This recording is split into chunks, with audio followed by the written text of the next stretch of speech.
দেশের দক্ষিণ পশ্চিমাঞ্চলের হাসপাতালগুলোতে নেই করোনা ভাইরাস পরীক্ষার পর্যাপ্ত কিট, যার কারণে মিলছে না সংক্রমণের সঠিক তথ্য। খুলনা অঞ্চলেও রয়েছে করোনা পরীক্ষার কিট সংকট।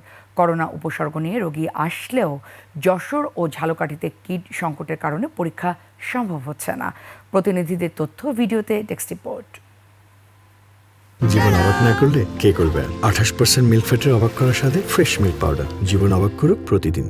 পশ্চিমাঞ্চলের সবচেয়ে বড় চিকিৎসা প্রতিষ্ঠান খুলনা মেডিকেল কলেজ হাসপাতালের করোনা ইউনিটে 40টি শয্যা ও 10টি আইসিইউ শয্যা প্রস্তুত করা হচ্ছে। তবে হাসপাতালটিতে আছে মাত্র 75টি র্যাপিড অ্যান্টিজেন কিট। করোনা পরীক্ষার জন্য মন্ত্রণালয়ের 5000 কিটের চাহিদাপত্র পাঠানো হয়েছে। এছাড়া পিসিআর মেশিনটিও যান্ত্রিক ত্রুটির কারণে বন্ধ।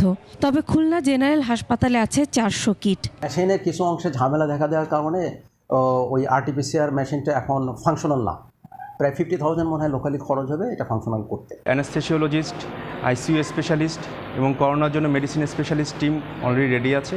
2023 ও 2024 সালে খুলনায় কোনো করোনার পরীক্ষাই হয়নি। আরটিপিসিআর মেশিন ব্যবহার করার জন্য ব্যক্তিগত সুরক্ষা যন্ত্রপাতি হাসপাতালে নেই। অক্সিজেনের কোনো ঘাটতি নেই। মজুদ আছে 500 সিলিন্ডার। তবে এবারের প্রস্তুতি নিয়ে হতাশ খুলনাবাসী। সতর্কতার জন্য মূলত আসছি এখানে টেস্ট করার জন্য। এনারা বলছে যে পেশেন্ট আনতে হবে, আমি পেশেন্ট আনতে পারছি না, বিদায় হচ্ছে না। যশোরে আইসোলেশন ওয়ার্ড প্রস্তুত ছাড়া করোনা কিটের অভাবে এখনও পরীক্ষা শুরু হয়নি। সরকারি হাসপাতালগুলো কিটের অভাবে পরীক্ষা করতে পারছে না। তবে একটি বেসরকারি হাসপাতালে র্যাপিড অ্যান্টিজেন পরীক্ষায় এক নারীর করোনা শনাক্ত হয়।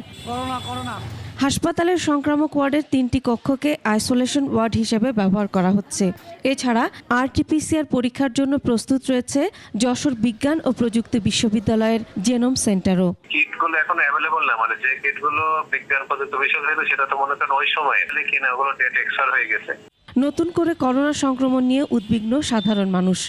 কিটটা অবশ্যই জরুরি এই সংকট মুহূর্তে, তাহলে আমরা খুব দ্রুত এবং সহজে জানতে পারবো। ঝালকাঠি সদর হাসপাতালে করোনা উপসর্গ নিয়ে বেশ কয়েক রোগী আসলেও কিট সংকটের কারণে তাদের কোভিড পরীক্ষা করা সম্ভব হচ্ছে না। কর্তৃপক্ষ জানিয়েছে, রোগীদের প্রাথমিক উপদেশ দিয়ে স্বাস্থ্যবিধি মেনে বাসায় অবস্থান করার পরামর্শ দেয়া হচ্ছে। কনফার্ম করতে পারি না, আমরা তাদের উপদেশ দিয়ে personal hygiene, respiratory hygiene, calf etiquette এগুলো মেনটেন করে এবং তাদের উপসর্গভিত্তিক চিকিৎসা দিয়ে আমরা বাসায় চিকিৎসার জন্য উপদেশ দিয়েছি। হাসপাতালে প্রস্তুত রাখা হয়েছে 200 শয্যার আইসোলেশন ইউনিট, পর্যাপ্ত সংখ্যক স্বাস্থ্যকর্মী। Masuma Lisa, desk report, 21 television.